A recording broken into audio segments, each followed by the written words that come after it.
जमहूर नमा के नाज़रीन अस्सलाम वालेकुम। औज़ुबिल्लाहिमिनश्शैतानिर्रजीम बिस्मिल्लाहिर्रहमानिर्रहीम। तमाम तर दुरूद और सलाम मोहम्मद मुस्तफ़ा सल्लल्लाहु अलैहि वसल्लम पर और उनकी आले पाक पर। मुलाज़मीन का आज धरना तीसरे रोज़ में जारी हो गया था, जो शाम तक भरपूर तरीके से जारी और सारी रहा। मुलाज़मीन इंतहाई कमिटेड है। मेरी तबीयत कुछ नासाज है, जिस वजह से मैं जा नहीं सका, और आज मैं खासा कुछ पहले की निस्बत बेहतर हूँ। इंशाअल्लाह सुबह धरने से आपसे बात होगी, लेकिन वहाँ से तमाम तर मैसेजेस और तमाम तरह की रिपोर्ट्स मैं सारा दिन कलेक्ट करता रहा हूँ। जो कुछ आज हुआ मैं आपसे वो शेयर करना चाहता हूँ। आज एक और बड़ा थका देने वाला दिन था, और इसमें मुलाज़मीन के लिए कुछ गमनाक खबरें भी थी। 2 लोगों की कैजुअलिटी वहाँ पर हबस और गर्मी की वजह से हो गई है। 2 मुलाज़िम बेचारे अपनी जान गंवा बैठे हैं, इस दार फ़ानी से कूच कर गए हैं इस बेहिस और ज़ालिम हुकूमत की इन हरकत की वजह से। अगर ये जुल्म व बर्बरियत का बाज़ार गर्म ना करते, मुलाज़मीन अपने घरों को छोड़कर यहाँ गर्मी में ना होते, तो शायद ये मंज़र कुछ और किसी और सूरत में नज़र आता।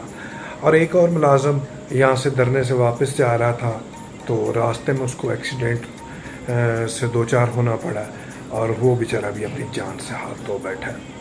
अब 3 लोगों का खून इन बेहिस और बगैरत हुक्मरानों पर की गर्दन पर है कि वो किस तरह जस्टिफाई करेंगे इन चीज़ों को, किस तरह रोज़े माशर मुँह दिखा। लेकिन ये इनसे एक्सपेक्ट करना या इनके बारे में ये सोचना कि रोज़े माशर के ये क्या जवाब देंगे, इनके लिए ये चीज़ें बेमानी हैं। इनका रोज़े जज़ा पर और रोज़े क़यामत पर, हिसाब किताब पर ईमान ही नहीं। अगर बंदे का ईमान हो तो वो सोचता भी नहीं है। लेकिन इतने लोग बेसरो सामान सड़कों पर बैठे हुए हैं, अपने फैमिलियों से, बीवी बच्चों से दूर, और यहाँ पर जो महंगाई का आलम है, उन बेचारों के पास सर्वाइवल के लिए पैसे कहाँ से आ रहे हैं, वो अपने खाने पीने का अरेंज किस तरह कर रहे हैं। मैं यहाँ पर शुक्रिया अदा करना चाहूँगा आज सिराजुल हक साहब का और हफ्स सईद साहब का कि उनके बेटे यहाँ इज्तिमा में आए।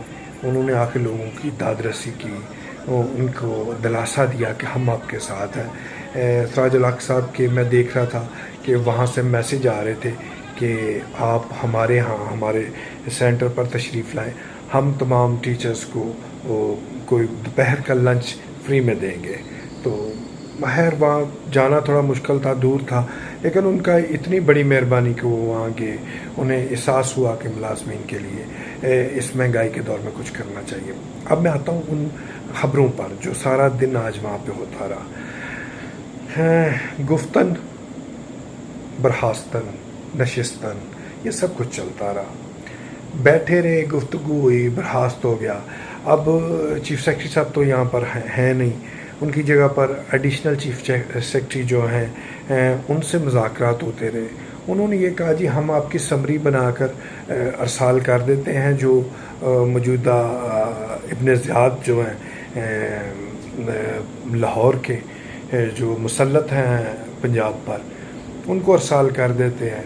तो वो देखते हैं उस पर क्या डिसीजन करते हैं। हमारे बस में सिर्फ समरी बनाकर भेजना है, तो हम समरी बना देंगे। कल शायद चीफ सेक्रेटरी साहब आ जाएंगे और उनके साइन होकर वो चली जाएगी।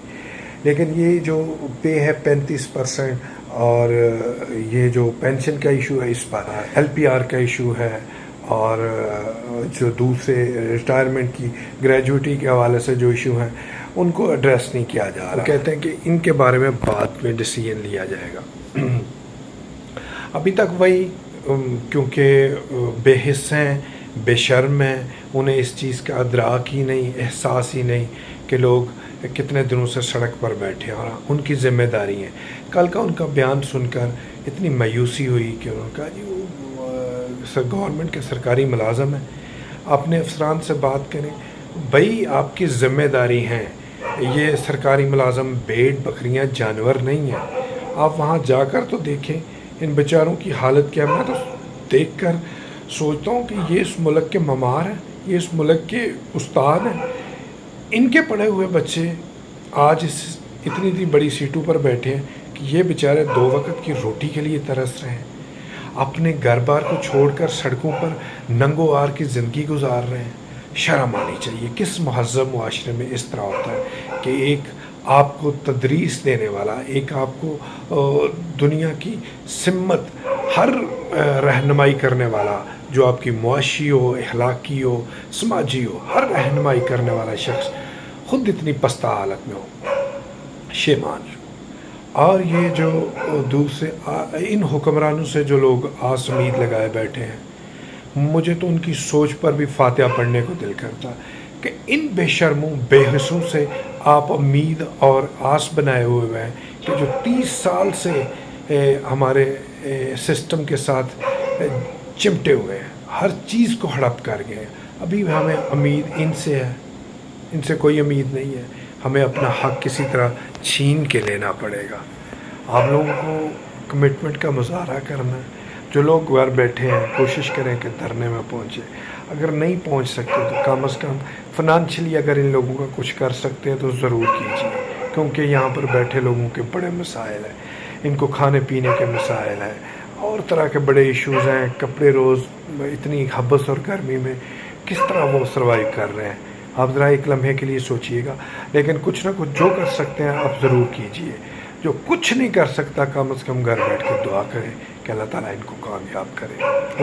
اللہ تعالیٰ ہم سب کا حامی و ناصر ہو. میں آپ کو سینٹر میں دکھاؤں گا. آج میں ٹی وی دیکھ رہا تھا تو اس پہ ایک نا ٹکر چل رہا تھا کہ چینل اس بے شرمی اور بے حسی پر اترے ہوئے ہیں کہ یہاں پر بیٹھے لوگ ان کو نظر نہیں آتے، اور وہ بجلی بڑھنے کی خبر اس طرح سے لگا رہے تھے کہ اب بجلی کے بلوں میں 4 روپے کا بجلی کا فرق آ جائے گا، 4 روپے کا ریٹ میں فرق آ جائے گا. وہ یہ نہیں تھے لکھ رہے کہ 4 روپے بجلی بڑھ جائے گی، مہنگی ہو جائے گی. یہ بے شرمی ہے ان کی، بے حسی ہے. بکاؤ میڈیا، فضلہ خور میڈیا ہے یہ ان کے چمچے کڑچے ٹٹو پنجو ہیں. ان کے مال پر اپنا سسٹم چلا رہے ہیں. انہیں عوام کی کوئی پرواہ نہیں ہے. اور وہاں پر بیٹھے ہوئے لوگوں کے پاس کوئی ایک کیمرہ نہیں پہنچا، کوئی ادھر ادھر سے ٹکر لے کے لگا رہا ہے. مستقل مزاجی سے کوئی خبر نہیں آ رہی. اگر آ رہی ہو تو وہاں پر لوگوں کی جو حالت زار ہے وہ کم از کم اس کی تو کوریج ہو سکے. ان سے کوئی امید نہیں ہے. آپ نے خود ہی کرنا ہے. دعا کیجیے اللہ تعالیٰ ہم سب پر اپنا کرم و فضل کرے اور ہمیں اپنی پناہ میں رکھے. کل صبح دھرنے میں انشاءاللہ آپ سے ملاقات ہوگی. تب تک کے لیے اجازت دیجیے. اللہ حافظ.